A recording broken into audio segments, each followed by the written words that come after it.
दोस्तों, स्वागत है आपके अपने चैनल जीके वाई युवराज में दोस्तों। और साथ साथ में भक्ति और सूफी आंदोलन के पार्ट 3 में भी आपका बहुत बहुत स्वागत है दोस्तों। आज भक्ति और सूफी आंदोलन का आज पार्ट 3 है दोस्तों। पार्ट 1 पार्ट 2 हो चुका है, लिंक डिस्क्रिप्शन में है। और दोस्तों, हम नैना संतों के बारे में पढ़ रहे थे। हमारे नैना संत अभी पूरे नहीं हुए थे दोस्तों, और आज हम उसे को आगे बढ़ाने जा रहे हैं दोस्तों। तो बहुत ही इम्पोर्टेंट वीडियो है, वीडियो को शुरू से लास्ट तक जरूर देखें, तभी आपको दोस्तों जो भक्ति है और जो सूफी आंदोलन है, अभी तो हम जो भक्ति और सूफी आंदोलन दो टॉपिक है, उसमें से हम भक्ति पढ़ रहे हैं ना, तो भक्ति आपको समझ में आएगा दोस्तों। तो वीडियो अच्छा लगने पर लाइक करें दोस्तों, और अपने दोस्तों के पास जरूर शेयर करें। तो बिना देर साथ वीडियो शुरू करते हैं दोस्तों। हम पढ़ रहे थे दोस्तों, अलग अलग संतों के बारे में पढ़ रहे थे ना। तो आज हम पहला संत वल्लभाचार्य जी, सबसे पहले हम देखेंगे वल्लभाचार्य। आज भी हम बहुत सारे संतों के बारे में देखेंगे दोस्तों। सबसे पहले कौन सा है? वल्लभाचार्य जी दोस्तों। वल्लभाचार्य का जन्म दोस्तों तेलंगाना में हुआ था। कहाँ हुआ था? वल्लभाचार्य जी का जन्म दोस्तों तेलंगाना में हुआ था, जो कि नैना संत थे ना। तो इनका जन्म कहाँ हुआ था? तेलंगाना में हुआ था दोस्तों। और प्रारंभिक केंद्र स्थल कहाँ था इनका? वल्लभाचार्य जी का दोस्तों प्रारंभिक केंद्र स्थल मथुरा में था। कहाँ था? मथुरा में था। वल्लभाचार्य जी का दोस्तों प्रारंभिक केंद्र स्थल कहाँ था? मथुरा में। वल्लभाचार्य की भाषा कौन सी थी? तो वल्लभाचार्य की भाषा थी हिंदी। कौन सी भाषा थी? हिंदी।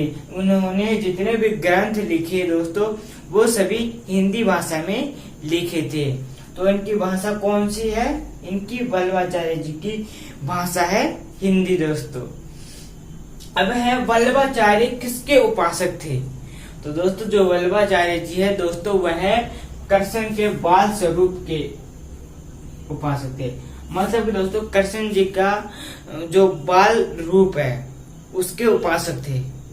कृष्ण जी के बाल स्वरूप को दोस्तों उन्होंने श्रीनाथ जी कहा है। क्या कहा है? श्रीनाथ जी दोस्तों कृष्ण के बाल स्वरूप को कहा है वल्लभाचार्य जी ने दोस्तों। तो किसके उपासक है वल्लभाचार्य जी? कृष्ण के बाल स्वरूप के उपासक है। अब है वल्लभाचार्य जी के ग्रंथ, कि वल्लभाचार्य जी के कौन कौन से ग्रंथ है दोस्तों। तो अनुभाष्य, सिद्धांत रहस्य और सुबोधिनी। ये अनुभाष्य, सिद्धांत रहस्य, सुबोधिनी, ये सभी वल्लभाचार्य जी के दोस्तों ग्रंथ है, जो कि कौन सी भाषा में लिखे गए हैं? हिंदी भाषा में लिखे गए हैं दोस्तों। तो आपको इतना समझ में आ गया होगा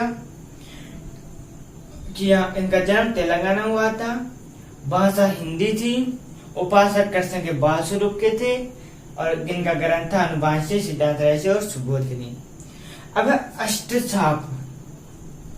ये अष्टचाप क्या होता है दोस्तों? जो वल्लभाचार्य जी थे दोस्तों, उनके पुत्र का नाम था निट्ठल दास। क्या था?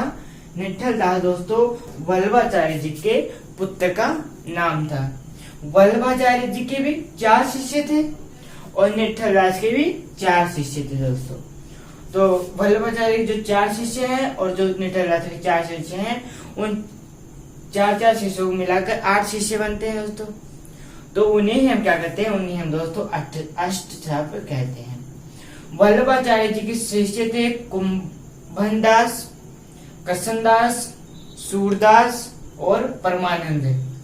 कुंभनदास, कृष्णदास, सूरदास, परमानंद, ये सभी वल्लभाचार्य जी के शिष्य थे।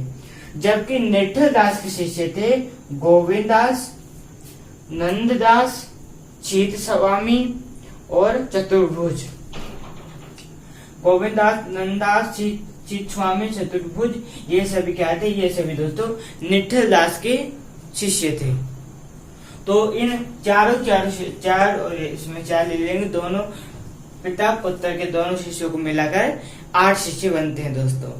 तो उन 8 शिष्यों को हम क्या कहते हैं? कुल मिलाकर हम अष्टचाप कहते हैं।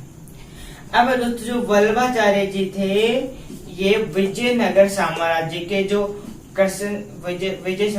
विजयनगर साम्राज्य के जो महाराज थे, कृष्णदेवराय उनके दरबार में कुछ समय तक रहे थे। कौन? वल्लभाचार्य जी विजयनगर साम्राज्य के जो सम्राट थे कृष्णदेवराय, उनके दरबार में कुछ दिन रहे थे दोस्तों। अब है जो निठल दास है उसके बारे में भी एक बता देता हूँ आपको। जो निठल दास है दोस्तों, ये इनसे अकबर की भेंट हुई थी। क्या हुई थी? निठल दास की अकबर से दोस्तों भेंट हुई थी और अकबर निठल दास से प्रभावित हुए थे। और दोस्तों अकबर ने निठल दास को 2 जागीरें उन्हें गिफ्ट में दी थी, एक गोकुल की जागीर और दूसरी जेतपुर की जागीर। ये दोनों जागीर गोकुल जागीर और जेतपुर जागीर दोस्तों, ये दोनों जागीरें निठल दास को दी गई थी अकबर के द्वारा गिफ्ट के रूप में, ना। तो दोस्तों ये थी हमारी वल्लभाचार्य जी के बारे में जानकारी। आपको इतना समझ में आ गया होगा कि जन्म, उपासक, ग्रंथ और ये अष्ट छाप भी आपको आ गया हो दोस्तों, क्योंकि इनके क्वेश्चन पूछे आते हैं, है ना। वल्लभाचार्य के शिष्य थे और निठल दास के ये सभी शिष्य थे दोस्तों। तो वल्लभाचार्य जी दोस्तों कंप्लीट हो गए हैं दोस्तों। अब जो दूसरे संत है वह भी देख लेते हैं। आ गए दोस्तों चैतन्य महाप्रभु। कौन? चैतन्य महाप्रभु जी। चैतन्य महाप्रभु जी का निवास स्थल दोस्तों बंगाल में था। कहाँ था? चैतन्य महाप्रभु जी का निवास स्थल दोस्तों बंगाल के नदिया जिले में था। कहाँ था? बंगाल के नदिया जिले में था दोस्तों चैतन्य महाप्रभु जी का निवास स्थल। चैतन्य महाप्रभु जी के बचपन का नाम था विश्वभर। क्या था? विश्वभर। चैतन्य महाप्रभु जी का बचपन का नाम था दोस्तों विश्वभर। चैतन्य महाप्रभु जी को उपाधि कौन कौन सी दी गई थी? एक विद्यासागर की और एक गौरांग महाप्रभु की। विद्यासागर और गौरांग महाप्रभु की दोस्तों चैतन्य महाप्रभु जी को उपाधि दी गई थी। अब है चैतन्य महाप्रभु जी का कार्य क्षेत्र। चैतन्य महाप्रभु का कार्य क्षेत्र कहाँ था? तो वह था वृंदावन में। कहाँ था? वृंदावन में था दोस्तों चैतन्य महाप्रभु जी का कार्य क्षेत्र। और दोस्तों उनका मत कौन सा था? चैतन्य महाप्रभु जी का मत कौन सा था? तो मत था अचिंत्य भेदाभेद। अचिंत्य भेदाभेद इन चैतन्य महाप्रभु जी का मत था, है ना। और इनके शिष्य 3 थे, और भी थे, परंतु इन तीनों के बारे में ही ज्यादा पेपर में पूछा जाता है, इसलिए अपन इनके बारे में जानकारी लेना है और के बारे में नहीं पढ़ना है ना।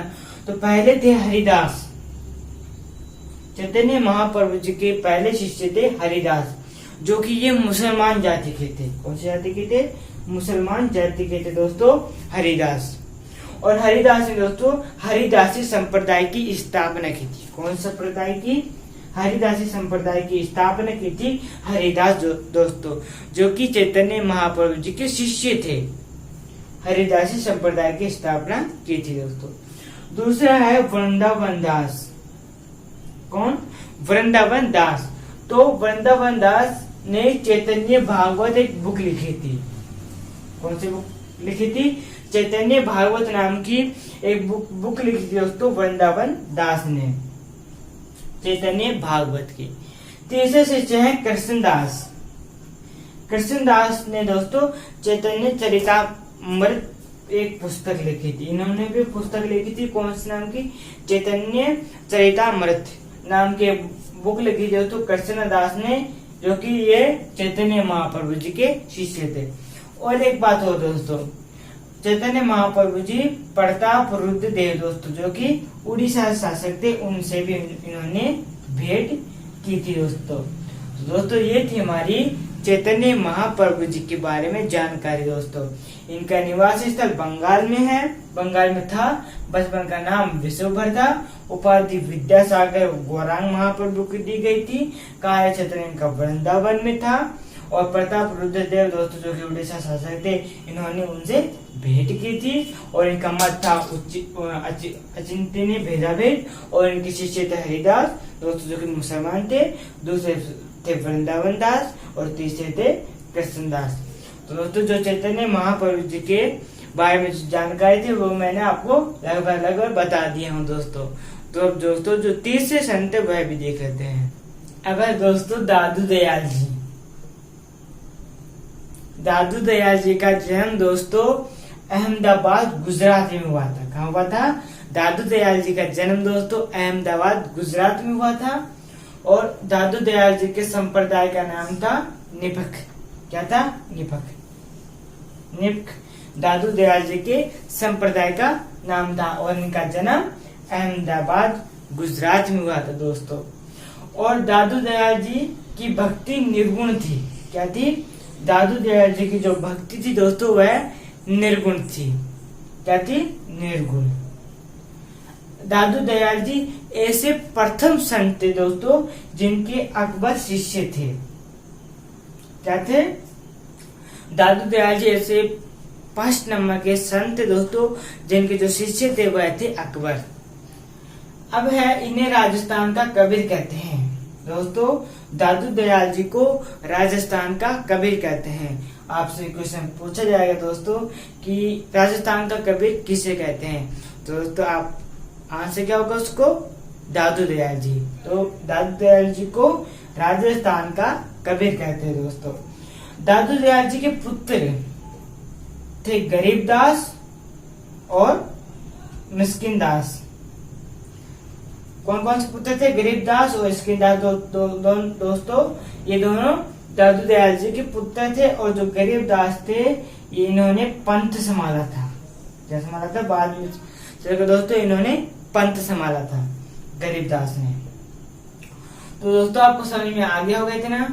और इन्होंने एक वाक्य कहा था, विनयशील रहो अहम मत बनो।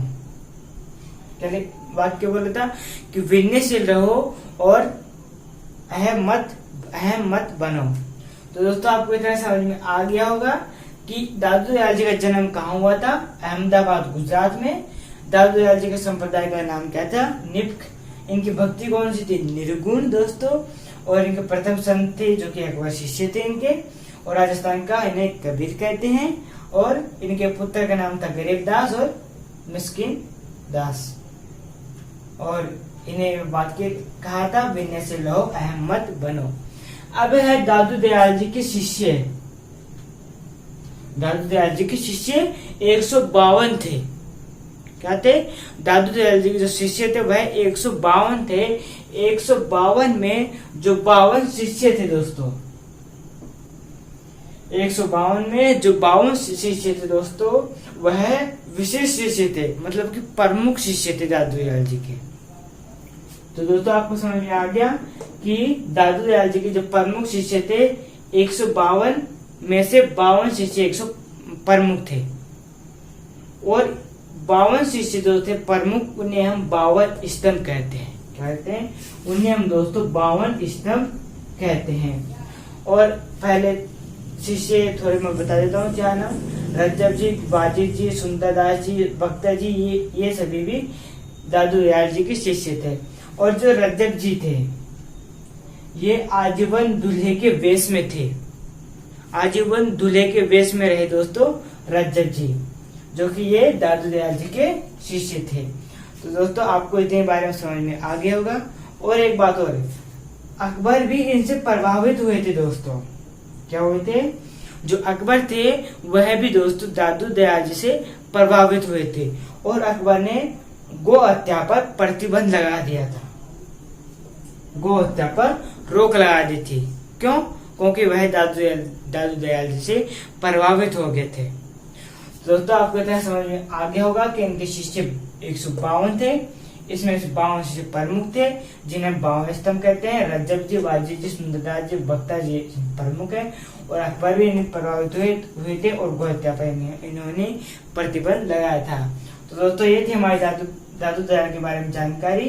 तो अब दोस्तों दादू दयाल जी के बारे में आगे देख लेते हैं। आगे दोस्तों पालन पोषण, कि दादू दयाल जी का पालन पोषण किसने किया था। तो दोस्तों दादू दयाल जी का पालन पोषण साबरमती नदी के किनारे पर एक लोधी ब्राह्मण ने किया था। किसने किया था? साबरमती नदी के किनारे पर दोस्तों एक लोधी ब्राह्मण ने दोस्तों दादू दयाल जी का पालन पोषण किया था। और दादू दयाल जी ने कहाँ तपस्या की थी दोस्तों? तो दोस्तों दादू दयाल जी करडाला धाम जो कि जयपुर में है, वहाँ एक खेजड़ी के पेड़ के नीचे बैठकर उन्होंने एक तपस्या की थी दोस्तों। कहाँ? करडाला धाम में, जो कि जयपुर में करडाला धाम, वहीं एक खेजड़ी के पेड़ के नीचे बैठकर दादू दयाल जी ने तपस्या की थी।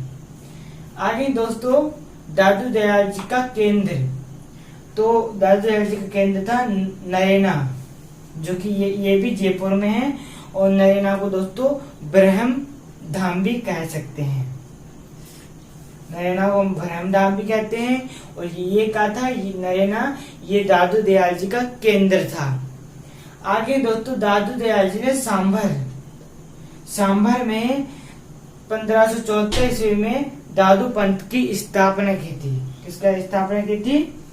सांभर में 1574 में दादू पंथ की स्थापना की थी दोस्तों दादू दयाल जी ने। अब है दादू दयाल जी की रचनाएं।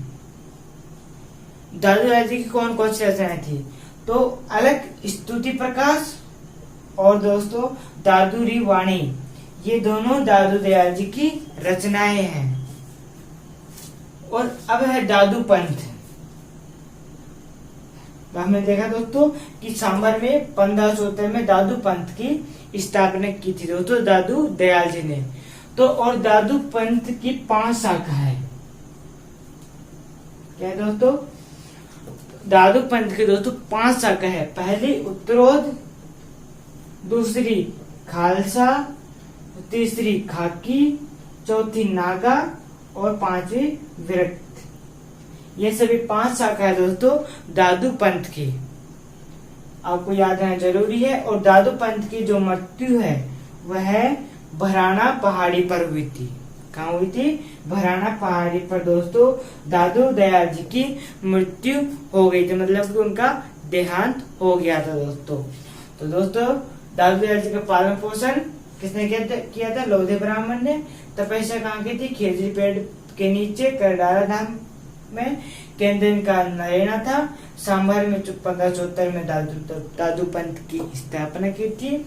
और रचनाएं थी अलग स्तुति प्रकाश, दादू वाणी, दादू पंथ की 5 शाखाएं हैं। और इनकी मृत्यु भराना पहाड़ी पर हुई थी। तो दोस्तों ये थी हमारी दादू दयाल जी के बारे में जानकारी, आपको समझ में आ गई होगी दोस्तों। तो अब आगे देख लेते हैं। आगे दोस्तों सूरदास का जन्म दोस्तों, सूरदास जी का जन्म यूपी के रुकता में हुआ था। कहाँ हुआ था? यूपी के दोस्तों एक जगह है रुकता, वहाँ सूरदास जी का जन्म हुआ था। और सूरदास जी की मृत्यु, मतलब सूरदास जी का देहांत पारसोली यूपी में हुआ था। कहाँ हुआ था? जन्म भी यूपी में हुआ और मृत्यु दोस्तों यूपी में पारसोली जगह पर हुई थी।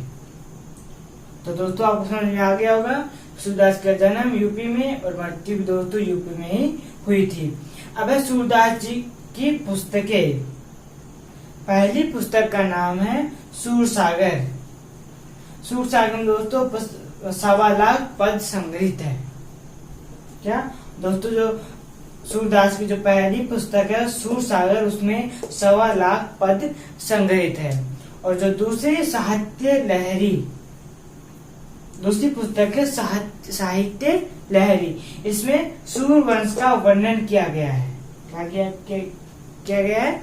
सूर्यवंश का वर्णन किया है दोस्तों साहित्य लहरी पुस्तक में दोस्तों, जो कि सूरदास की पुस्तक है। तीसरी पुस्तक है सुरसा रावली,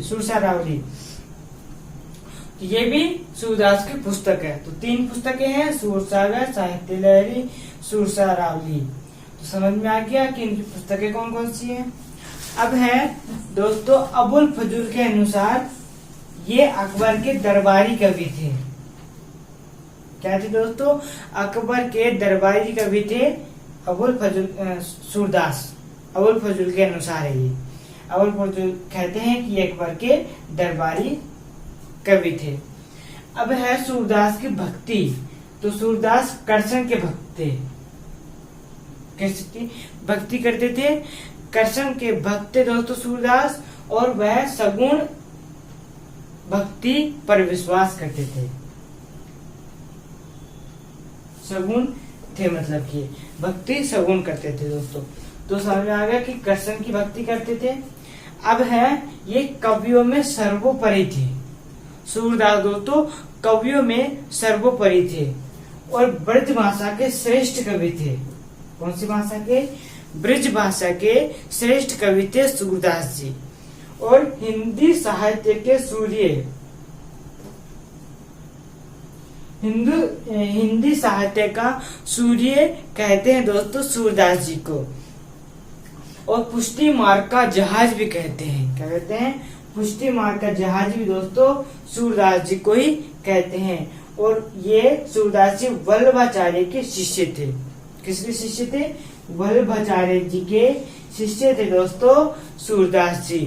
तो समझ में आ गया कि इनका जन्म यूपी रुकता में हुआ था, मृत्यु पारसौदी यूपी में हुई थी। पुस्तकें थी सूरसागर, साहित्य लहरी, सूरसारावली और अबुल फजल के अनुसार अकबर के दरबारी कवि थे और इनकी भक्ति कृष्ण की भक्ति करते थे और कवियों में सर्वोपरि थे। ब्रज भाषा के श्रेष्ठ कवि थे। हिंदी साहित्य का सूर्य कहते हैं, पुष्टि मार्ग का जहाज कहते हैं और वल्लभाचार्य के शिष्य थे दोस्तों। तो दोस्तों ये थे हमारे सूरदास के बारे में जानकारी। आपको समझ में आ गई होगी। आगे दोस्तों गुरु नानक। गुरु नानक का जन्म दोस्तों 1449 ईस्वी में पाकिस्तान के पंजाब जिले के तलवंडी गांव में हुआ था। कहाँ हुआ था दोस्तों? गुरु नानक जी का जन्म पाकिस्तान 1449 ईस्वी में पाकिस्तान के पंजाब जिले के तलवंडी गांव में इनका जन्म हुआ था और इनकी मृत्यु करतारपुर में 1538 ईस्वी में हुई थी। कब? करतारपुर में हुई थी इनकी मृत्यु 1538 ईस्वी में दोस्तों। और इनकी माता का नाम तृप्ता देवी था। क्या था? गुरु नानक जी की माता का नाम दोस्तों तृप्ता देवी था और इनकी पिता का नाम कालूराम था। क्या था दोस्तों? गुरु नानक जी के पिता का नाम क्या था? कालूराम। और इनके शिष्य का नाम था मर्दाना। क्या नाम था? गुरु नानक का जो शिष्य था वह था मर्दाना। और इन्होंने भारत की 5 बार यात्रा की जिन्हें उदासिया कहा गया। क्या कहेंगे दोस्तों? गुरु नानक का जन्म 1449 में पाकिस्तान के पंजाब के तलवंडी गांव में हुआ था और इनकी मृत्यु करतारपुर में 1538 ईस्वी में हुई थी। और इनकी माता का नाम तृप्ता देवी था दोस्तों और इनके पिता का नाम कालूराम था और इनके शिष्य का नाम मर्दाना था। और इन्होंने भारत की 5 बार यात्रा की थी जिन्हें हम उदासिया कहते हैं। और इन्होंने दौलत खां लोधी के यहाँ नौकरी की थी। क्या की थी? दौलत खां लोधी के यहाँ नौकरी की थी गुरु नानक जी ने। और काली नदी के तट पर तपस्या की थी। कौन सी नदी किनारे पर? काली नदी के तट पर दोस्तों इन्होंने तपस्या की थी। क्वेश्चन पूछा जाएगा कि गुरु नानक ने कहाँ तपस्या की थी? तो काली नदी के तट पर इन्होंने तपस्या की थी। और यह सिखों के प्रथम गुरु हैं। क्या दोस्तों? जो गुरु नानक जी है दोस्तों यह सिखों के प्रथम गुरु है और यह दार्शनिक है, साथ योगी भी है और एक सच्चे देशभक्त भी है और एक सच्चे समाज सुधारक भी है और एक कवि भी है। ये क्या? सिखों के प्रथम गुरु है, दार्शनिक है, योगी है, देशभक्त है, साथ में समाज सुधारक और कवि भी है दोस्तों गुरु नानक जी। तो दोस्तों ये थी हमारे गुरु नानक जी के बारे में जानकारी कि इनका जन्म 1449 में पाकिस्तान के पंजाब में हुआ था। मृत्यु करतारपुर, माता तृप्ता देवी, पिता कालूराम, शिष्य मर्दाना, भारत की 5 यात्रा की, दौलत खां के यहाँ नौकरी की, काली नदी के तट पर तपस्या की, सिखों के प्रथम गुरु, दार्शनिक, योगी, देशभक्त, समाज सुधारक और कवि है ये। तो दोस्तों ये थी हमारी गुरु नानक के बारे में जानकारी जो कि अब कंप्लीट हो गई है। तो अब दोस्तों जो अगले संत वह भी देख ले। दोस्तों मैंने गुरु नानक की जो रचनाएं थी वो बताना भूल गया था, बता देता हूँ। उनकी रचनाएं हैं नौकरी, पहली की रचना नौकरी, दूसरी जप्पू जी, तीसरी 12 माह है और चौथी आरती और 5वीं पट्टी। ये सभी क्या है? ये सभी दोस्तों गुरु नानक जी की रचना है दोस्तों। अब अगले संत शंकर देव जी दोस्तों। शंकर देव जी किन के भक्त थे? तो कृष्ण जी के भक्त थे ये शंकर देव दोस्तों। ये कृष्ण जी के भक्त थे। और शंकर देव जी का संप्रदाय था एक शरण। क्या था? शंकर देव दोस्तों का संप्रदाय था एक शरण। और असम का चैतन्य महाप्रभु कहते हैं इन्हें। क्या कहते हैं? शंकर देव जी को दोस्तों असम का चैतन्य महाप्रभु कहते हैं। और मूर्ति पूजा का इन्होंने विरोध किया। क्या किया? शंकर देव जी ने दोस्तों मूर्ति पूजा का विरोध किया। और मंदिर में यह भागवत पुराण को रखते थे। किसको रखते थे? मंदिर में दोस्तों यह भागवत पुराण को रखते थे दोस्तों।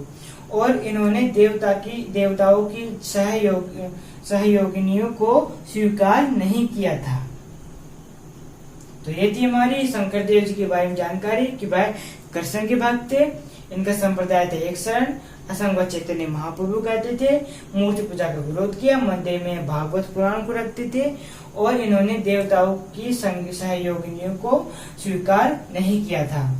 और ये थी दोस्तों गुरु नानक जी की रचनाएं, जो कि मैं पहले बताना भूल गया था आपको। तो दोस्तों आज के वीडियो यहीं समाप्त करते हैं। कल और संत के बारे में देखेंगे। तो दोस्तों मिलते हैं कल के वीडियो में, तब तक सभी दोस्तों को जय हिंद, जय भारत।